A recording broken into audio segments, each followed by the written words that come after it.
아프리카 초원에 가게 되면은 임팔라라는 양떼들이 있습니다. 영양의 일종인데 아주 아름답게 생겼습니다. 그런데 이 양떼들은 대단한 점프력을 가지고 있습니다. 한 번 뛰면 3m 높이까지 뛰고 또 나가는 거리가 얼마냐 하면은 10m의 거리까지 한 번 뛰어서 쫙 날아갑니다. 뛴다고 하기보다 나른다 하는 편이 더 나을 겁니다. 3m 높이에 10m 거리. 그런데 재미있는 것은 이 영양은 세계 어느 동물원에 가든지 간에 약 1m 높이가 안 되는 울타리로 된 우리에 가둬놓고 그렇게 두어도 그 안에 갇혀 산다는 사실입니다. 3m나 뛸 수 있는 이 양이 1m 높이의 울타리를 뛰어넘지 않습니다. 왜냐하면 이 동물은 자신이 뛰어서 그 다음에 착지할 곳, 그곳이 눈에 띄지 않으면 뛰질 않습니다. 그러니까 즉 눈높이보다도 조금만 높은 담으로만 쌓아놓으면 그것이 1m가 되든 90cm가 됐든 그 안에 갇혀 살면서 뛸 생각을 못해요. 능력이 있습니다만 뛰지 않습니다. 믿음이란 그와 같은 것입니다. 우리가 볼 수 없는 것을 믿는 능력, 이것이 믿음입니다. 믿음으로 우리는 때때로 우리를 두렵게 하고 우리를 가두어두는 하찮은 울타리로부터 우린 자유롭게 될 수가 있습니다. 오늘 우리는 성경에서 아브라함의 이러한 믿음을 보게 됩니다. 아브라함은 근본적으로 경건한 사람입니다. 나무 아래 앉아서 묵상하는 사람이요, 날마다 여호와 하나님께 제단을 쌓는 사람입니다. 그런 그가 위기의 순간을 맞이해서 결단하는 그러한 무모한 행동을 취하는 이야기를 우리가 오늘 보게 됩니다. 오늘 이야기가 그겁니다. 전쟁 이야기인데 이 전쟁 이야기는 노아 홍수 이후에 성경에 처음 나오는 이야기입니다. 이야기의 기호를 보게 되면 메소포타미아 지역의 왕들에게 12년 동안이나 조공을 바치던 이 가나안 땅에 있는 작은 왕국들의 왕들이 반란을 일으킨 겁니다. 그리고 그 중심에는 소돔 왕 베라가 있었습니다. 그러니까 메소포타미아의 왕들이 연합을 해서 이곳을 쳐내려와 가지고 전쟁을 벌이게 됐고 그 결과는 반란군들의 참패로 끝났습니다. 그렇게 되니까 소돔 왕 일행은 산으로 도망가 버렸고 소돔 왕은 텅 빈 채 있다가 약탈당했습니다. 그런 와중에 소돔성에 살던 아브라함의 조카 롯과 그 가족 그리고 그들의 재산 모두가 다 메소포타미아 사람들 그돌라오멜 왕에게 잡혀가게 된 겁니다. 근데 이 소식을 들은 아브라함이 가신 318명을 겨우 데리고 그 막강한 메소포타미아 연합군을 습격한다는 내용입니다. 오늘 창세기 14장 1절에서부터 23절까지 길게 읽은 까닭은 이 메소포타미아의 연합군이 얼마나 막강했는지 성경에는 앞에 쭉 나와 있어요. 함 족속, 아모리 족속, 미디안 족속 전부 치고 내려와서 결국 가나안 족속을 쳤다. 그렇게 막강한 군대라는 얘기입니다. 역사적 진실로서 사실로서 그들의 막강함을 성경에서 기록해 놓고 있는데 너무나도 미약한 아브라함이 318명으로 마치 계란으로 바위를 치는 식으로 도전을 하고 있는 장면인 것입니다. 여러분, 경건의 믿음과 막무가내식 이런 도전의 믿음 어느 쪽이 더 큰 믿음 같습니까? 우리가 11조 낼 때 계산기 두들겨 가면서 정확하게 계산하고 새벽마다 예배드리고 말이죠. 가족 예배드리고 묵상하고 말씀 보고 이 경건의 생활하는 거 쉬운 일은 아닙니다만은 합니다. 그러나 위기의 순간이 올 때 그 순간을 놓치지 아니하고 죽음을 불사하고 모든 것을 다 걸고 도박하듯이 도전하는 그런 믿음은 쉬운 건 아닙니다. 순교의 순간에 너 예수 믿을래 죽을래 할 때 죽겠습니다. 북한에 잡혀갔던 김동식 목사 전향하라고 그러다가 죽으면 죽었지 예수 이름 배반치 않다가 죽었지 않습니까? 이라크에서는 어느 젊은 청년 선교사로 갔다가 그냥 배반했습니다. 순간에 어느 것이 더 어렵고 어느 것이 더 어렵겠습니까?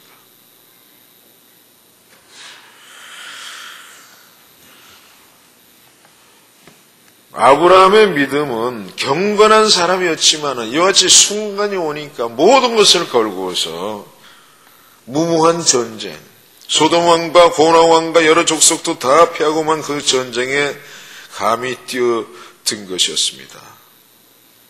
여러분, 좀 전에 처음에 말씀드렸듯이 아브라함은 저와 여러분처럼 임팔라 양과 같이 연약해 보입니다만은 뛰려고 하면 얼마든지 뛸 수 있는 그런 능력이 있습니다.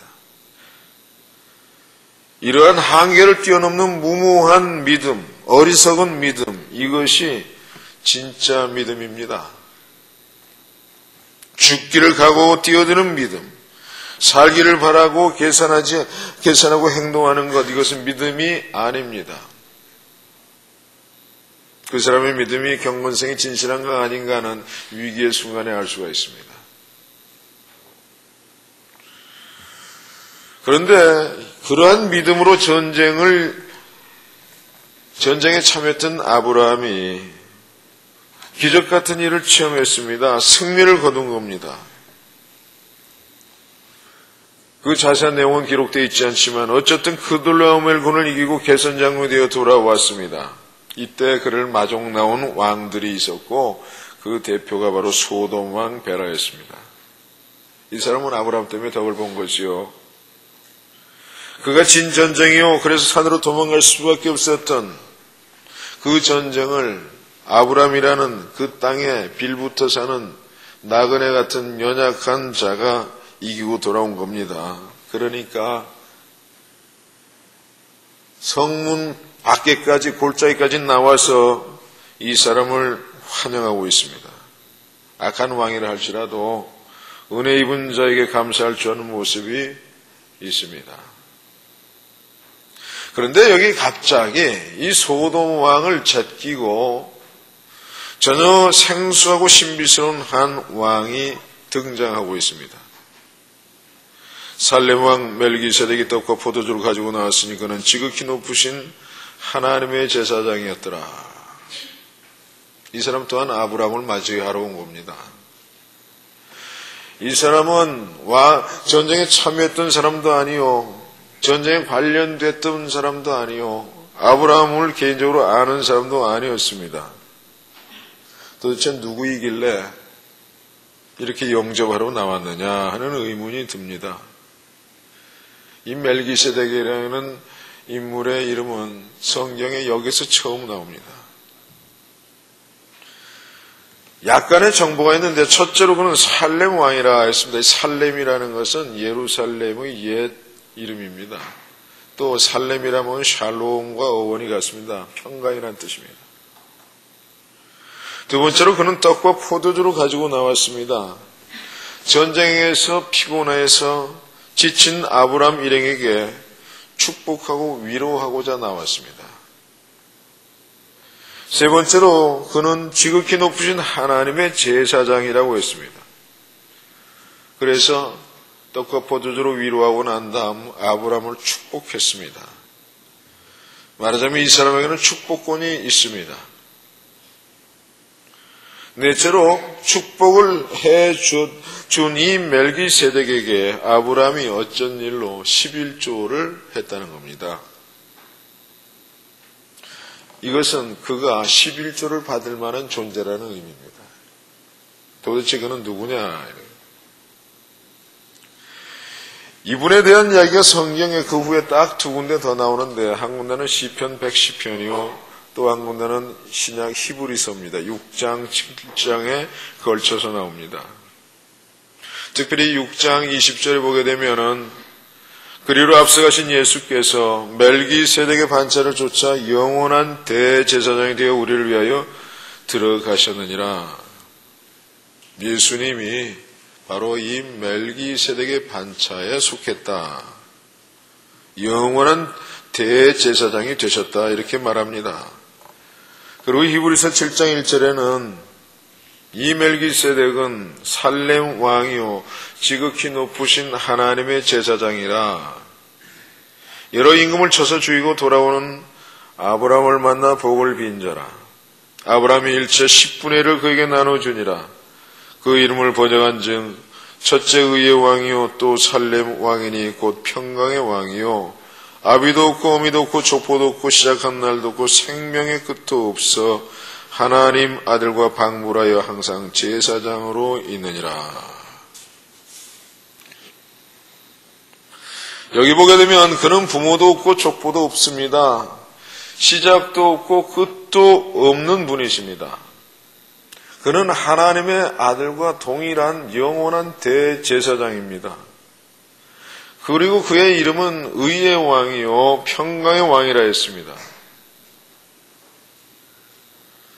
말하자면 멜기세덱은 구약에 나타난 예수 그리스도 그분이십니다. 예수께서는 구약에 곳곳에 보게 되면 여호와의 사자란 이름으로 성육하신 장면들이 들어 있습니다. 특별히 멜기세덱이 바로 그분입니다. 바로 그가 아브라함을 영접하며 축복한 겁니다. 그 이유가 뭐겠습니까? 아주 간단합니다. 하나님께서 하나님의 아들께서 우리 인생 가운데 찾아오셔서 우리를 축복할 때는 이유가 있습니다. 아브라함에게 오셨던 이유는 롯이 위기에 처해 있을 때 상식적으로 행동하지 않고 자신을 돌아보지 않고 믿음으로 두려움의 울타리를 넘어서 그 전쟁에 임했기 때문입니다. 믿음으로 나아가는 사람에게는 하나님께서 반드시 간섭하십니다. 여러분에게도 그와 같은 하나님이, 개입해 주시는 하나님이 금년 안에 늘 함께 하시기를 주님 이름으로 축원합니다. 그리고 세상의 모든 전쟁은 하나님께 속해 있습니다. 제가 아주 애용하고 가장 좋아했던 감명 깊게 읽었던 책을 늘 말씀드린다면 그건 전쟁과 평화입니다. 성경 말씀 빼고는요. 그 어느 책도 그만큼 웅장하고 깊고 전율을 있게 하는 책을 저는 보질 못했습니다. 거기 보면 나폴레옹이 곳곳에서 전쟁하는 장면에, 특히 러시아 군대와 전쟁하는 장면이 나옵니다. 거기에서 왕은 역사의 노예다, 하나님의 종이다, 이런 말이 나오면서 전쟁 장면에 여기저기서 포성이 울리고 포연이 울리고 말이 달리고 창칼이 부딪히고 하는 속에서 누가 이기고 누가 지는지 아무도 모를 때 나폴레옹은 초조하게 서 있습니다. 이긴다는 확신이 없습니다. 그런데 누군가가 달려서 장군이시여, 우리가 지금 이기고 있습니다. 적이 밀리고 있습니다. 그래서 전쟁은 하나님이 하신다고 거기는 그곳에서 말하고 있습니다. 실제적인 전쟁도 하나님이 하시는 겁니다만은 모든 전쟁의 배후에는 영적 전쟁이 있습니다. 구약에도 다윗과 골리앗의 전쟁이 나옵니다.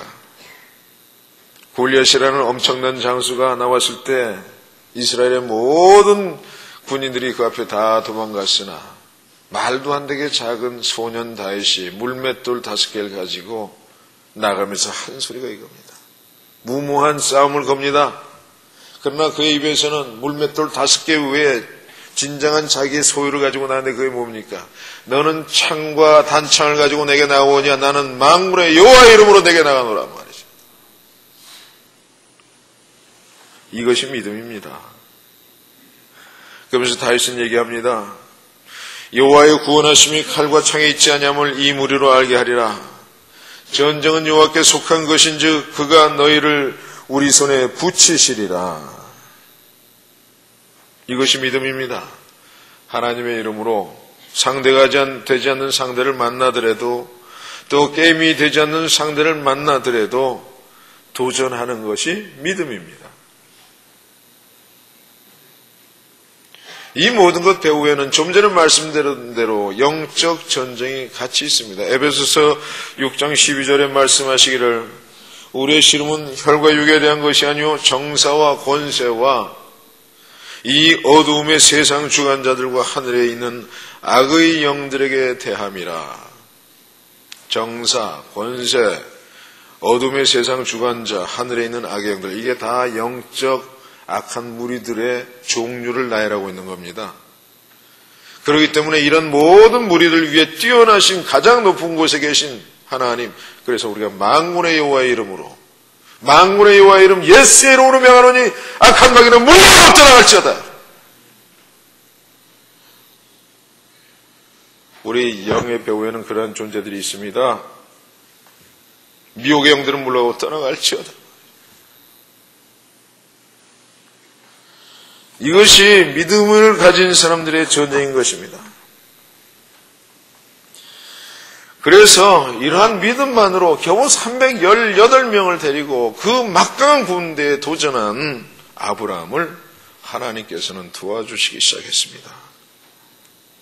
놀랍게도 막강했던 그들라오멜의 군대가 이 작은 아브라함의 군대에게 참패당했습니다. 여러분, 이 세상은 초롱성과 같은 여리고성과 같습니다. 이스라엘 백성들이 처음 가나안 땅에 있어서 첫 번째 침공하고 넘어가야 할 성이 바로 여리고성이었는데 그건 초롱성이었습니다. 그러나 하나님께서 함께 하시니 일순간에 무너졌습니다. 연약한 초대교회 그리스도인들이 어떻게 막강한 천년제국 로마 제국을 무너뜨렸습니까? 역사가 증언하고 있습니다. 이처럼 우리가 믿음으로 세상에 나갈 때 승리케 하시는 분이 하나님이십니다. 하나님은 이렇게 응답하시는 분입니다.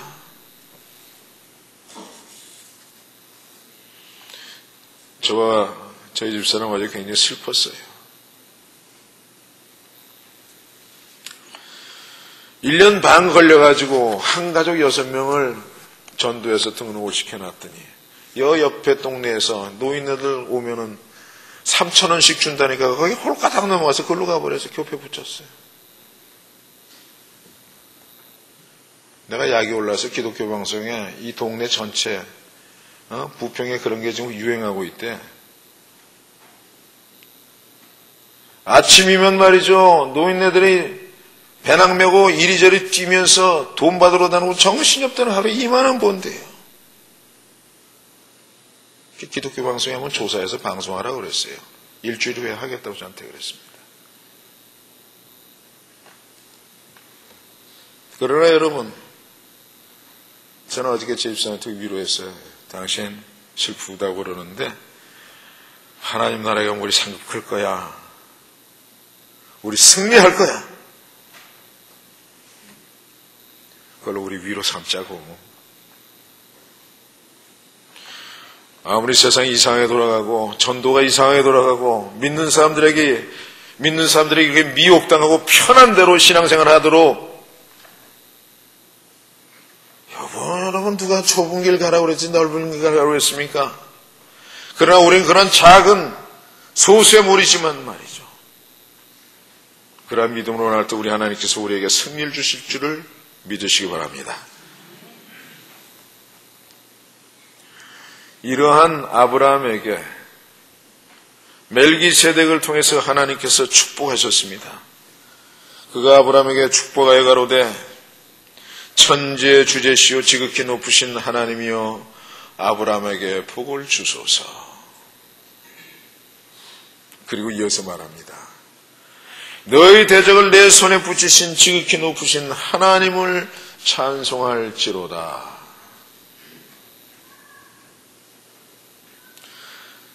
아브라함의 대적을 아브라함의 손에 붙이신 분이 누구시냐? 지극히 높으신 하나님이시다. 저와 여러분같이 소수이고 작은 무리, 연약한 우리들에게 강한 상대를 맞이해서 이기게 하시고 아무리 약한 마귀의 권세가 오더라도 예수 이름으로 물러가라고 외칠 때 그들이 물러가는 그 권세를 주신 이가 누굽니까? 바로 우리 여호와 하나님이십니다. 오명남 권사님 오셨는지 몰라요. 오셨네. 저 권사님이 제게 그런 간증을 해주셨어요. 목사님 이런 얘기 해주세요. 꿈에 너무 생생한 걸 봤어요. 내 손자 중에 하나가 예수 안 믿는 애한테 장가 들어가지고 예수 안 믿는데 너무나 생생한 게 말이죠. 걔가 그냥 시커먼 조폭 같은 마귀들한테 끌려가는 걸 봤는데 목사님을 모시고 갔더니 목사님 앞에서 제가 마치 조폭 두목같이 말이죠. 니들 뭐야 그러니까 숙이더래요. 그래서 제가 그랬어요. 예수 이름이 권사님이 날마다 철회 때문에 나와서 예수 이름으로 물러가라 얘기하기 때문에 그 이름의 권세가 역사하고 있는 줄 믿습니다. 잘은 몰라도 요 앞에 무당집 하나 있죠. 저 옛날에 우리 교회 나오는 사람이에요. 내가 그 집에 부적 다 뜯어내고 그 집에 있는 불상 다 드러내서 불에 태웠던 사람인데 어느 날 요 앞에다가 안테나 세워놓고 말이죠. 그 안테나거든요. 그 안테나예요. 여러분 아세요? 발리나 이런 데 가면 귀신들이 얼마나 성한지 몰라요. 그 호텔에 가면 쫙 이렇게 파티할 때 대나무 높이 깃발 거는 그 안테나예요. 귀신하고 통하는. 진짜입니다. 얼마나 마귀야 물러가라, 귀신아 떠나가라 말이죠. 만군의 여호와 이름으로 명하여 물러가라 그냥 거길 향해서 한 건 아니에요. 이 지역일 때 다 물러가라 했더니 요새 어떻게 된 건지 모르겠어. 망했는지 어쨌는지 잘 안 보여요. 거의 보이지 않아요. 우리의 대적을 아브라함에게처럼 우리의 손에 붙이신 분이 누굽니까? 지극히 높으신 만군의 주 여호와 하나님 그분이십니다. 그분 이름으로 여러분 산 가운데 문지방에 엎드려 있는 모든 악령들을 몰아내시기 바랍니다. 그분 이름으로 여러분의 육체 가운데 들어있는 모든 병마와 여러분의 정신과 마음 가운데 들어있는 모든 악한 영들이 미혹하는 영들이 떠나가기를 주의 이름으로 축원합니다.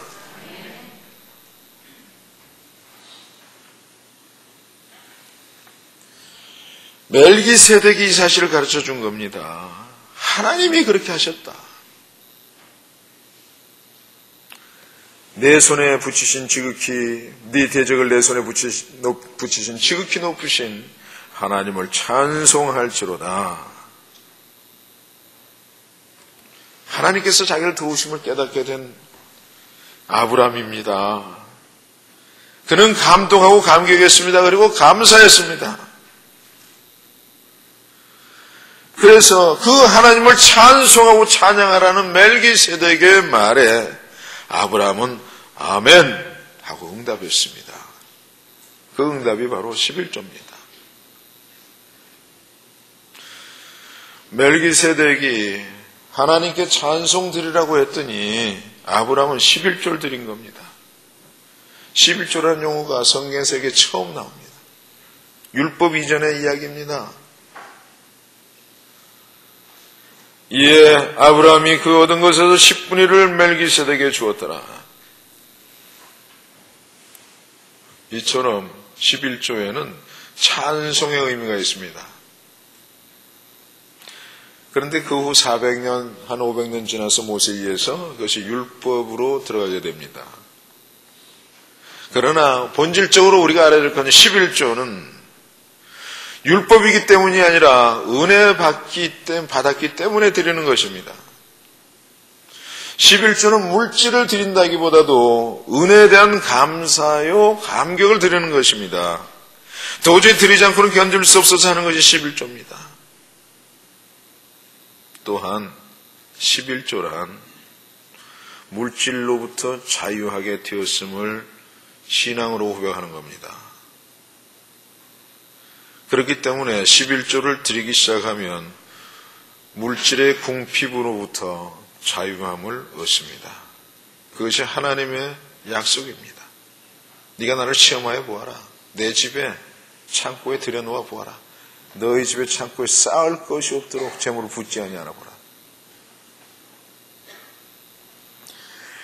이와 같이 멜기세덱이 하나님의 이름으로 아브라함의 그 무모한 믿음, 결단하는 믿음 축복했습니다. 그리고 아브라함 거기에 감사하고 감격해서 찬송을 11조로 드렸습니다. 그런데 바로 이때 등장하는 것이 바로 소돔 왕 베라입니다. 그가 아브라함에게, 그와 같은 상태에 있는 아브라함에게 이렇게 제안합니다. 소돔 왕이 아브라함에게 이르되 사람은 나에게 보내고 재물은 네가 취하라. 어찌 보면 신세를 입었으니까 당연한 듯해 보이는 그러한 제안입니다. 당시의 관습이기도 했습니다. 외관상 적절합니다. 그런데 이 소돔 왕의 제안에 대한 아브라함의 선택은 무엇이었습니까? No, 안 받겠다는 겁니다.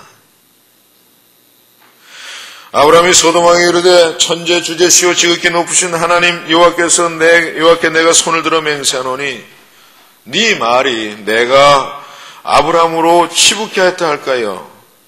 너에게 속한 것은 물론 한 실이나 신들매라도 내가 취하지 아니하리라. 시일 오라기 하나 신발끈 하나도 받지 않겠다는 겁니다. 그 이유가 뭐겠습니까? 아브라함이 근본적으로 전쟁에 개입한 본질적 목적이 뭐였냐면 사람 구하려고 한 겁니다. 물질 얻으려고 전쟁한 게 아니었습니다. 그 사람 구원이 우선적인 목적이었습니다. 근데 소돔 왕의 제안은 그 반대입니다. 물질은 네가 갖고 사람은 내게 보내라. 이 소돔 왕의 제안에는요, 세상 사람들의 제안 가운데는 이와 같은 위험성이 있습니다. 첫째로 물질 우선주의를 우리에게 심어주기 쉽습니다. 돈 앞에서는 요즘 보니까 부모 자식 간에 소송 걸고 난리예요. 사람이 안 보여요. 그런 사람들 소돔 왕의 이 올무에 걸린 사람들입니다. 한 그릇 팥죽을 위해서 장자권을 파는 에서도 그와 같은 사람이었습니다. 사람들이야 망하건 말건 그 영혼이 피폐지건 말건 돌이킬 수 없는 상태에 들어가서 멸망의 길로 가거나 말거나 마약 팔고 술 팔고 담배 팔고 돈만 오면 고만이에요. 돈만. 여러분 케네디 가문이 미국의 아메리칸 드림이라고 했지만 그 집안이 얼마나 멸망하고 있습니까? 케네디 가문의 조상들은 그곳에서 술 장사해서 돈 번 겁니다. 수많은 영혼들 죽이고 나니까 그 자손들이 씹는 대로 거두는 거 아닙니까? 구약에도 보게 되면 영혼의 사냥꾼을 니무롯이라 그래요. 이 니무롯은 사단의 상징입니다. 오늘날도 사단은 우리의 영혼을 사냥하려고 돌아다닙니다. 그것을 뭘로 하느냐? 돈으로 합니다. 돈은 네가 갖고 사람은 내게 보내라. 돈 줄 테니 네 영혼 내게 팔라 이거예요. 대가 치르는 거예요. 그런데 우리 성도들 가운데 보면요, 돈이 그렇게 많이 들고 빚이 지더라도 부모님 조금이라도 걷는 거 원하고 별 큰 소망 없는데도 부모님 최선을 다해서 섬기는 분들 계세요. 하나님이 약속하셨습니다. 내 부모를 공경하라. 그러면 네가 이 땅에서 잘되고 장수하리라.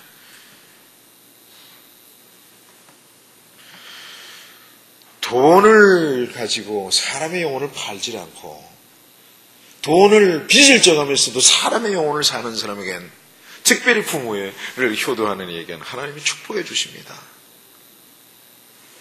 그러니까 부모님에게 축복만 했으면 되니까 나가서 적당히 살아도 된다는 그런 의미는 아니에요. 돈 버느라 원수 대적에게 잡힌 영혼에 무관심한 사람들이 얼마나 많습니까?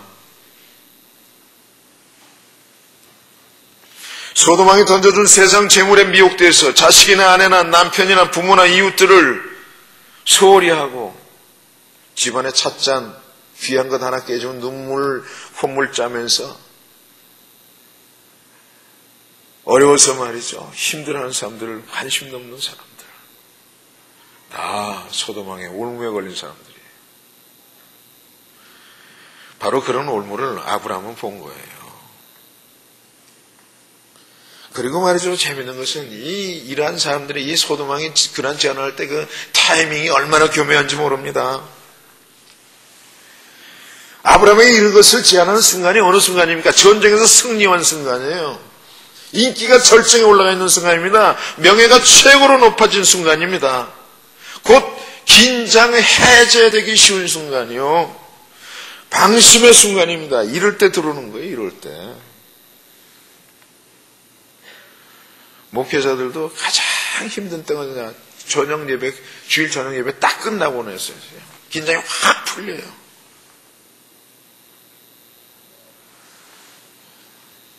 고린도전서 10장 12절에 그런 말씀했습니다. 그런즉 선줄로 생각하는 자는 넘어질까 조심하라. 자칫 남의 영혼은 구했지만 자기 영혼은 넘어지는 팔아넘기는 그런 어리석음을 조심하라는 그런 말씀이에요. 그런 교묘한 타이밍을 가지고 다가온 겁니다. 그리고 교묘한 올무입니다. 그것은 비공식적 선물이고 선심성 선물입니다. 근데 여러분, 선심성 선물은요, 이거 그냥 개인적으로 주는 거예요. 받으세요. 괜찮아요. 성입니다. 이거 거절하기 어렵습니다. 왜 거절 못합니까? 거절하면 그 사람이 상처를 입기 때문에 거절 못해요. 관계가 무너질 가능성 때문에 거절 못하는 겁니다. 성의 무시로 비춰질까봐 그런 겁니다. 그리고 그것은 말이죠. 받고 나면 주에 반드시 어떤 성의의 대가를 요청할 때 참으로 거절하기 어렵습니다. 잠재적 부담이 되고 잠재적 포로 상태에 놓이게 되는 겁니다. 이러한 은밀한 위험성을 가진 제안이 바로 그겁니다. 돈은 네가 갖고 사람은 내게 다오. 돈은 네가 갖고 영혼은 내게 다오. 거기다 한 가지 더 있어요. 돈은 네가 갖고 지가 하나님이요? 지 돈이냐고요? 옛날에 한보철강 그 말도 안 되는 한보철강 말이죠. 그거 세웠던 정태수라는 분 계셨죠? 그분이 뭐라 그랬어요?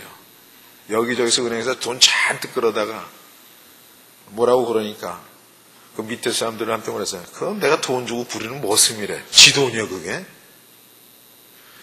여러분, 세상 소돔왕 같은 권세자들, 그들은 말이죠, 마치 아브라함이 하나님의 은혜로 얻어온 그렇게 취해온 전리품조차도 지껏 선심 쓰는 것처럼, 지껏처럼, 지가 하나님인 것처럼 줍니다.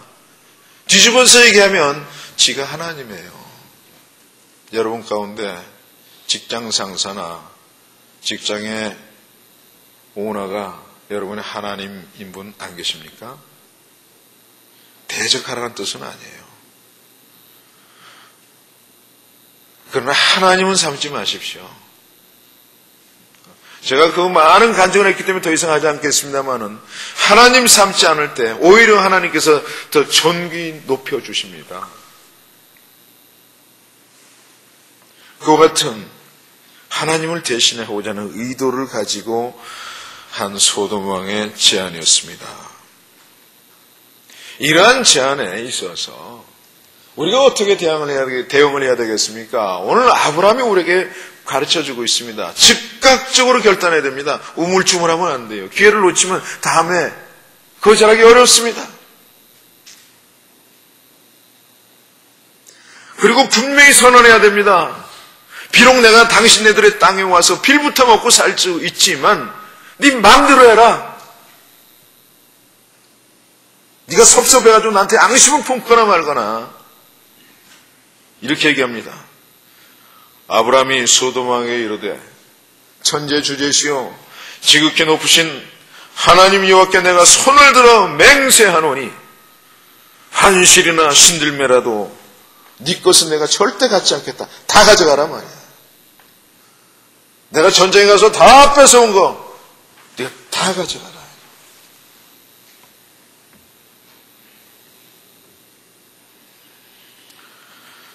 몇 년 전에 그런 일이 있었지요.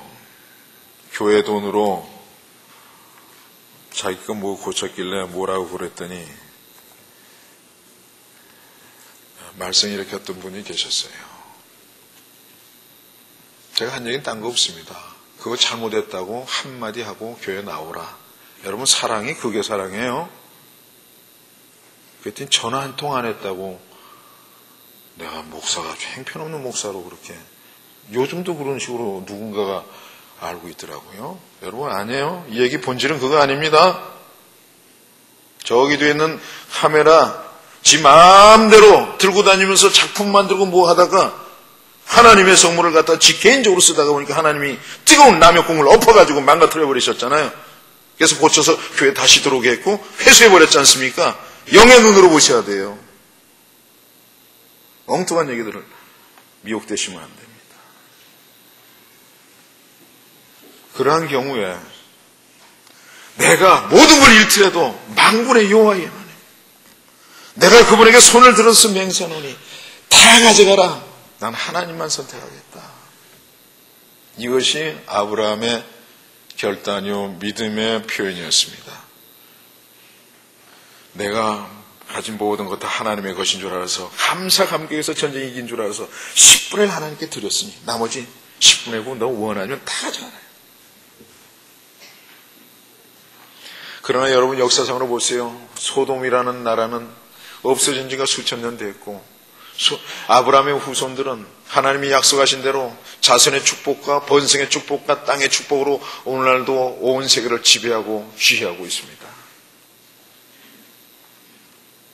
결론 짓습니다.